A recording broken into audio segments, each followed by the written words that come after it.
Hello there and a very good evening from wherever you're watching us from. You're just on time for Lookup News. Now, a landmark ruling by the Supreme Court in December 2017 declaring the mandatory death penalty unconstitutional reopened the debate as to what purpose the death penalty serves in the criminal justice system and whether its continued existence in the statutes adds value. On July 17, 2023, the Malindi Appellate Court declared that mandatory life sentences are unconstitutional, calling them an unjustifiable discrimination, unfair and repugnant to the principle of equality before the law under Article 27 of the Constitution. Tonight on Legally Speaking, we unpack the life and death sentence. You can share your comments and of course give us feedback on the same. What are your concerns as enshrined in the Constitution? The death sentence is right there, but again, is it effective? No. We're going to be answering those questions. My very able panelist tonight. I will be speaking to Elijah, who is a human rights activist with the KNCHR, as well as Kip Songok, who is an advocate of the High Court. But before we get into all that, here are our day stories.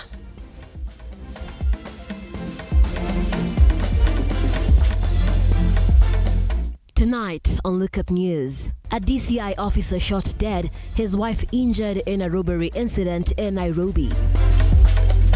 The senator be suspended from the House of the remainder of the second session for the 13th Parliament. Nominated Senator Gloria Oroba suspended from the Senate for 6 months over alleged gross misconduct. Embattled Pastor Paul Mackenzie and his co-accused to be detained for 47 more days to allow further investigations. Mwenyezi Mungu ndo tuko na ruhusa kuchukua mtu. And on Legally Speaking tonight, we analyze the life and death sentence puzzle in Kenya. Once more, welcome to the broadcast. This is Lookup News. I am Nancy Nalima. Our sign language interpreter is Felista Adundo. Do stay with us as we bring you up to speed with the latest. Let's begin. The DCI has launched a thorough investigations on the murder of David Mayaka, a police constable in Makadara. According to a CCTV footage, Mayaka was shot by an unidentified gang of 3 men who were using a motorcycle on his way back home along Mihango and Kayole. Police reports, however, indicate that Mayaka's vehicle was damaged on the road where the attack occurred, leading to his tragic death. Tragedy that occurred at around 10 p.m. on Tuesday night and captured on the CCTV camera paints a picture on how Constable David Mayaka tragically lost his life.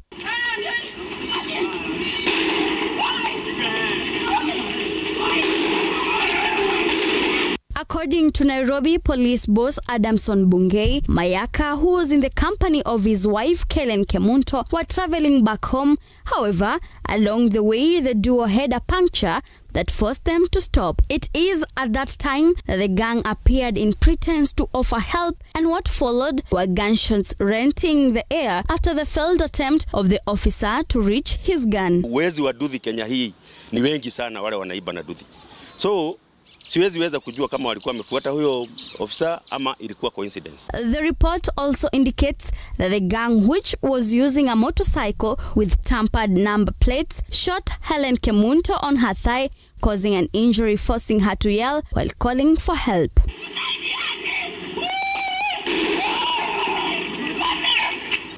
Around 9:30, between 9 and 10, na ilifanyikia pale. Hapo unaona hiyo crate ya soda, hapo ndio ilifanyikia. Hapo ndio pro box ilipigiwa marisasi na watu ya duthi. Hapo. The team of detectives continue with their investigations. The officers have lamented over the rampant increase in crime and murder after the protests. Na message pia nayo yangu kwa askari polisi na maofisa wa usalama. Ukipewa information, treat it with a lot of confidence. Ile kitu wananchi wanaogopa ni unapeana information, kesho hiyo information imeleak. Sasa tunaona huko kwa hatari. As the wife continued to nurse gunshot wounds, the body of Constable David Mayaka has been moved to morgue pending autopsy and other procedures. Wari Mukimani, Lookup TV. Thank you, Remo. And on to educational matters. The public universities have commenced enrolling their programs and services on the e-citizen portal following President William Ruto's directive on 30th June, which spelled out the move as mandatory. According to the Immigration and Citizen Services PS Julius Bitok, the move is aimed at enhancing services and fighting corruption in universities. Following President William Ruto's directive on 30th of June, which spelled out that public universities should enroll their programs and services at the e-citizen portal as one way of fighting corruption, giving all public institutions an end-year deadline to digitize their services. Now, just to begin, we are all aware that the government is moving digital. His Excellency the President, on the launch of e-citizen platform on 30th of June, directed that all government institutions, whether universities, whether parastatals, have to comply with the migration from their from many other systems they are in to the e-citizen platform, and that all pay bills must be closed within 30 days. So the reason why we are here is because we've come here to implement the directive. Speaking at Mlolongo when he officially launched a two-day public universities Vice-Chancellor's retreat, PS Julius Bitok said the government is eyeing 4.5 trillion revenue, an increase from the current 2.1 trillion collected by universities. This platform is because we want to eliminate corruption. The money that the university has been enjoying as A&A, or the money that is generated from different strategic business units, will be able to be channeled accordingly to those accounts. But what is due to the government, that is supposed to go to central bank, that's supposed to go to national treasury, will be directed to national treasury. But what is due to the university will remain in the university, with the university, and the students will be able to enjoy in their comfort of their homes many more services that the universities are providing. Technology revolution being key in ensuring transparency and regulating standards. Fees charged by respective universities, the PS noted that so far at least 1,448 pay bills have been inflated in the e-citizen platform, with universities rushing to beat the deadline to enroll all services under the government platform. And for us, we think that we have a good opportunity. As you are aware, Vice Chancellors, initially it was agriculture that was driving the world when we were talking about agrarian revolution. Then we came to industrial revolution. Right now, what is driving the world, if you look at Fortune 500 top companies, it's technology. It's technological revolution. And His Excellency the President is very clear in his mind that with technology, with the digital transformation, we shall be able to transform the country, we shall be able to provide services in a more efficient way. The move comes as parents remain concerned over reforms introduced in learning institutions amid hiked universities' fees. Mavin Getembe, Lookuptv, Nairobi. Thank you, Getembe. Now, healthcare stakeholders have continued to present the submissions on the Community Health Services Bill 2023 to the Senate Health Committee on the bill, which is at the second stage at the August House, led by Health Principal Secretary Harry Kimutai and County Assembly's Forum Secretary Maurice Ocheng. The committee has urged the ministry to work in tandem by focusing on the current PHC bill so as to ensure the bill is passed into law to ensure community health promoters are recognized constitutionally. Already in 70. The series of stakeholder meetings in the healthcare sector continued today, with more interested parties submitting their views before the Senate Health Committee to opine their mind on the Primary Healthcare Bill 2023, and together have resolved to endorse the bill, which is set to benefit the community health promoters in a bid to boost the healthcare sector in the country. There are very many pieces of different legislation from different corners. We also, I think, have the community health workers bill, which also speaks to these issues. Now we also have this community health services bill. Now we're introducing a new baby altogether that will allow you to blow your trumpet again. While appearing before the committee, propositions by Principal Secretary Minister of Health Harry Kimutai and Secretary of the County Assembly's Forum Maurice Ocheng agreed that the approval will lead to changes in the healthcare sector. The Ministry of Health has drafted a primary healthcare bill, which include the community health services articulated in this bill, and the primary healthcare bill has been forwarded to the National Assembly Department Health Committee of Health for their concurrence and introduction as a bill in the National Assembly so that it becomes a committee bill. You are the oversighters of the devolved functions, and that is why I was telling the PS should take the committee very seriously. When it comes to devolved functions, they should not play the devolved functions. I know the president is up to the task to make sure that devolution works. However, Secretary Kimutai is moved to demand the draft of the Ministry of Health to be used instead of the existing one hit a rock after the committee requested the ministry to use the existing bill. I think legal person can assist us if our standing order and the standing order of National Assembly can allow both houses to sponsor the bill of PHC.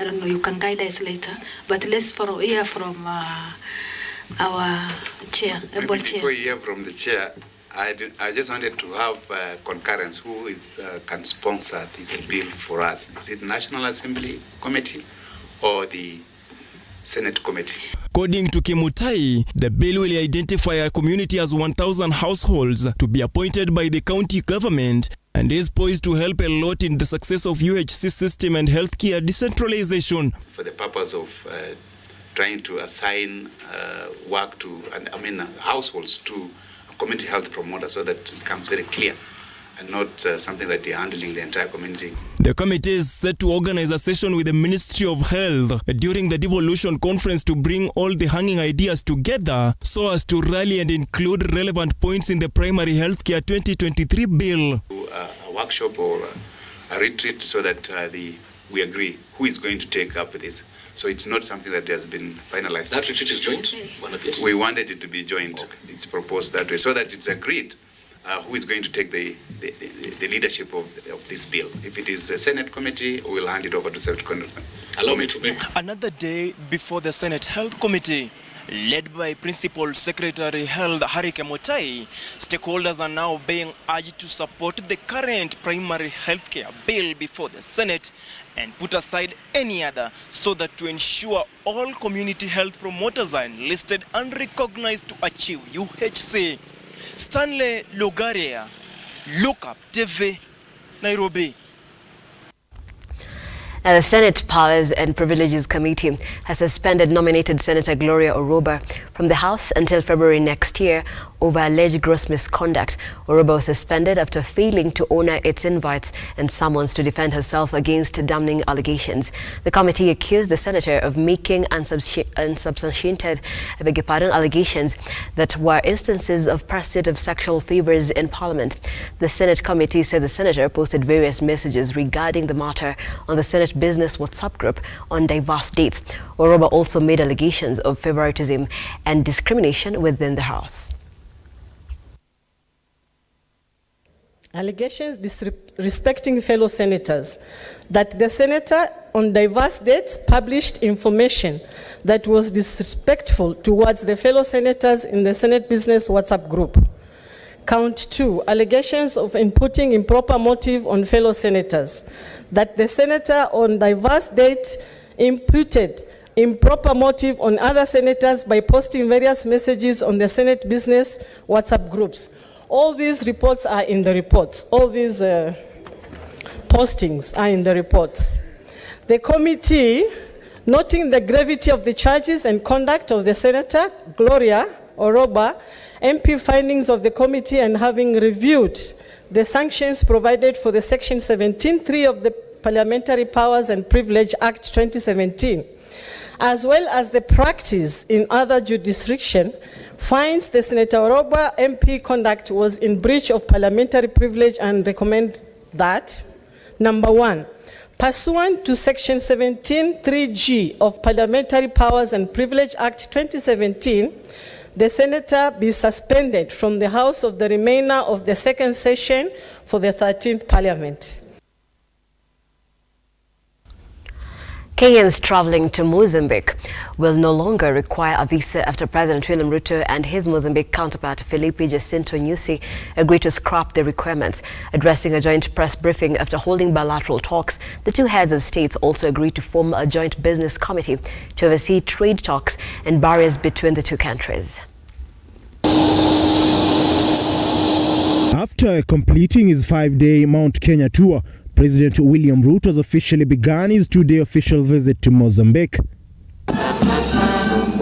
President Ruto and his Mozambique counterpart Felipe Jacinto Nyusi held bilateral talks, with both countries agreeing to form a trade committee to address the plight of businessmen and women across the two countries. I have agreed, Your Excellency, to expedite the process leading to the launch of the Kenya-Mozambique Joint Trade Committee that will again provide a framework for, on a regular basis, for the assessment of whatever challenges our teams encounter as they pursue opportunities in the business, trade, investment, and entrepreneurship space. It is during the visit that President Ruto noted the importance of the African Continental Free Trade Area in a bid to ensure African countries get to do business amongst themselves freely. The consolidation of the African continent as one trading bloc,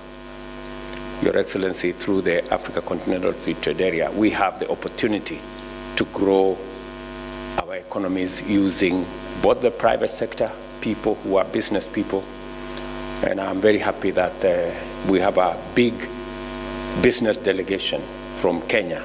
The two heads of state also agreed to scrap visa requirements, a move that will have citizens of the two countries move freely. That our two countries have taken the bold step to abolish visa requirements between our two countries. I know sometimes when we do this, criminals take advantage of that situation, but I'm happy that today we have agreed on how to eliminate the bad people. Ruto also continued to voice his support for ousted Niger President Mohamed Bazoum. In Niger, our collective position is that we support ECOWAS and the interventions that they are putting in place to make sure that we avoid and resist the slide into military dictatorships. And we're taking a very short break here on the program, but after the break I'll be running you through a few stories and we'll be getting into our night's conversation. Remember, tonight on Legally Speaking we are talking about the life and death sentence. We'll be unpacking all that right after this break.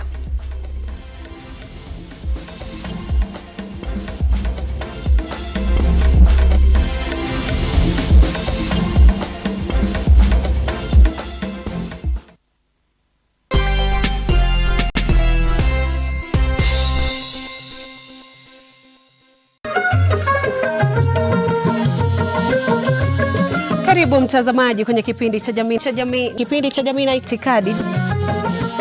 Kaini kitako tuna mengi. Mapenzi yanapoanza watu huitana bebi na majina mengine matamu, lakini baadaye penzi linapogeuka na kuwa shubiri, mtu anafikia kwenda kumtafuta mke mwingine. Itakuwaje? Yule wa kwake nyumbani labda hajamridhisha. Ni sawa ama vipi Maliki? Dadangu, wanaume ni kama maembe. Huyu mwanamume atakuja abadiliki. Mwanaume mwenye wanawake wengi hata katika uchumba, kwenye ndoa ataendelea.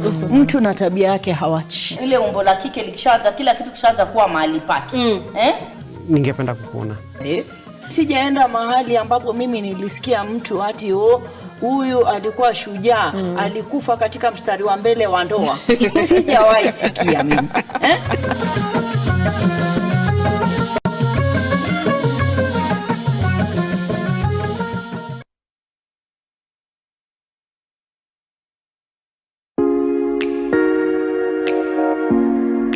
Kipindi ni ukulima ni mali na manjoro. Every Sunday saa 10.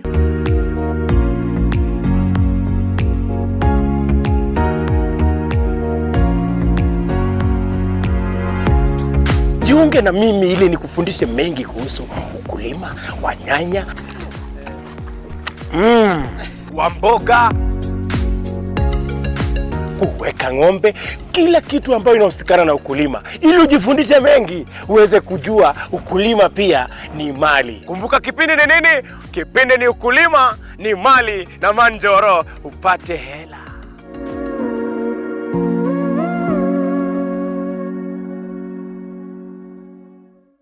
Are you a junior secondary school, a college, a TVET institution or a university and you want to advertise your intake? Book now and advertise with us today on both Lookuptv and all our digital platforms. Call us today on 011 0430 158, 011 0430 158 or email us on sales@lookuptv.co.ke.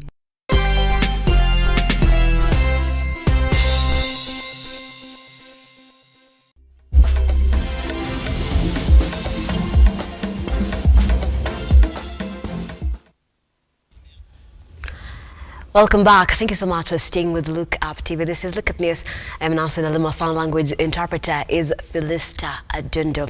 Let's continue, and you can also send in your comments and your feedback at Lookuptv on Twitter, Lookuptv on Facebook, and Lookuptv on our YouTube channel. Let's continue. Deborah Chepogisio, a 13-year-old KCPE candidate at St. Paul Caron Boarding School and Primary in West Pokot County, is fighting for her life after developing a heart disease for the last 2 years. Deborah, who lives with her grandmother, says she has not been in school since the beginning of this year, despite her being a candidate. Deborah says her illness started as a chest problem, where she went to a health center and was given drugs, but with time, the problem persisted, with the family now calling for help from well-wishers to help them raise at least 2 million shillings needed for the medication. Deborah Chepogisio, a 13-year-old girl living with her grandmother, has not been in school since the beginning of this year in spite of her being a candidate. Nilianza kuuma kama kifua. Sasa nilikuwa naendea shule leo. Nikifika shule nilikuwa nachoka sana. Sasa hatukuwa najua nini. Sasa walipojua wakatuambia wanapeleka Nairobi, na hata hatuna pesa ya kupeleka huko. Deborah suffers from a heart condition, with her family unable to raise the 2 million shillings required to cater for medication, with the family crying for help from area leaders. Na mimi tu na kushughulikia. Mama yake hana chochote, ni watoto hii anaangalia mimi kama baba.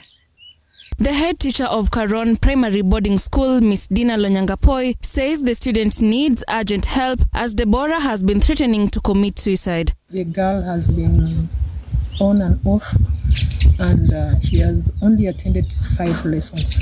So this is why I am pleading and I am appealing for anyone that can help Deborah.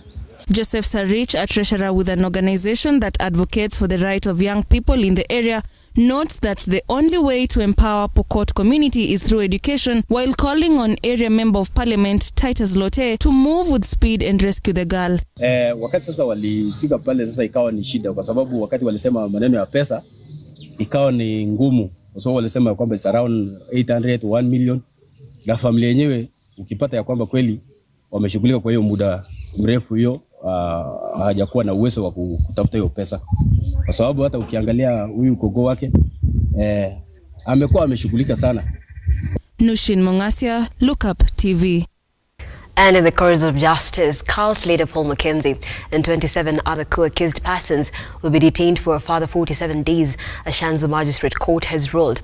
The ruling comes after the Director of Public Prosecution filed an application to continue holding Mackenzie and his co-accused for further 7 weeks to allow police to complete their investigations. Mackenzie's lawyer Wycliffe Makadara dismissed the application, saying prosecution had failed to charge his clients, who have been in custody for more than 90 days.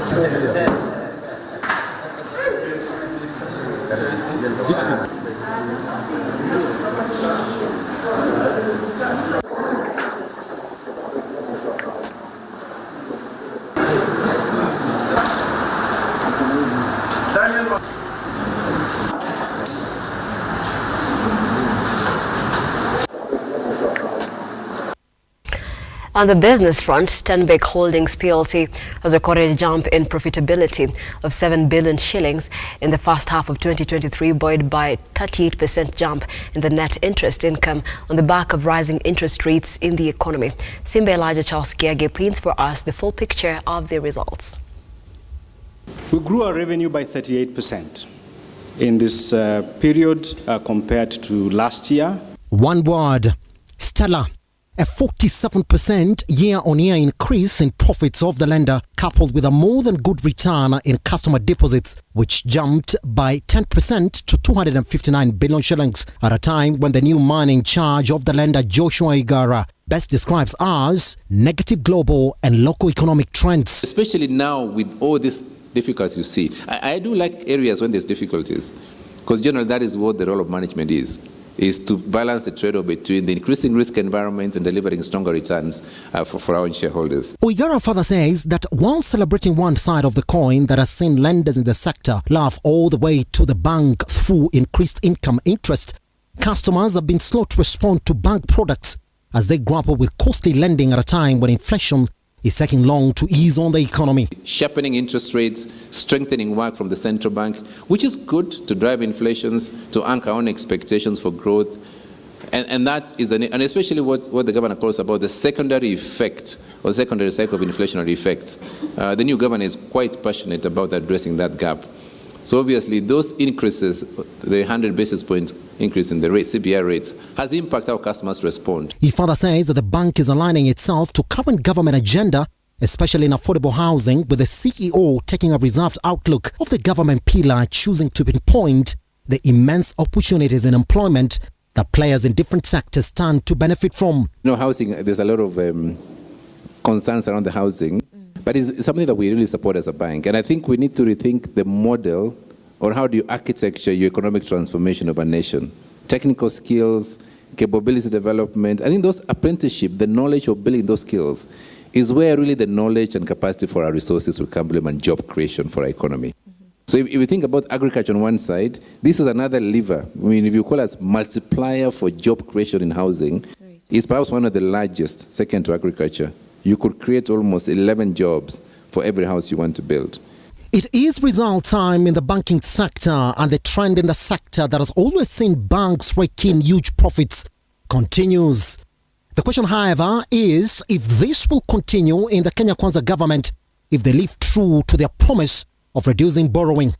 For Lookup News, Simba Elijah Charles Kiage.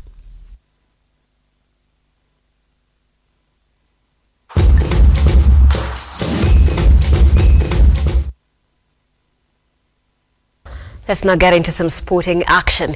KCB East Africa Golf Tour enters its 10th round this weekend as Kerisha Golf Course hosts over 120 golfers in the amateur tournament. The tour has so far traversed various counties, attracting over 1,000 participants and over 600 juniors registering for the golf clinics that run concurrently with the golf series. The Saturday's action will culminate in the juniors and ladies golf clinic on Sunday afternoon before a tree planting exercise at the same venues as KCB continues with its sustainability efforts to embed it at the heart of its operations.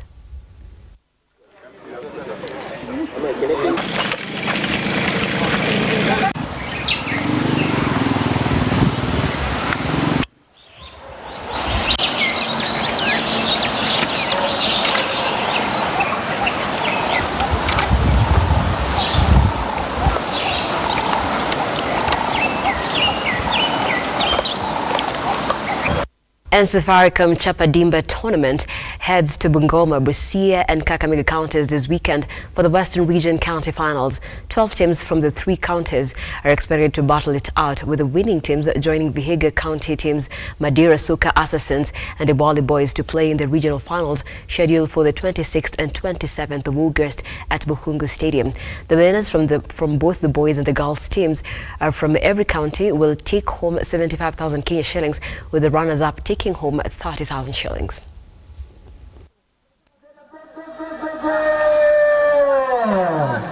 Wanapata goli la kwanza hapo vijana timu ya Hakati. Wanawapiga vijana timu ya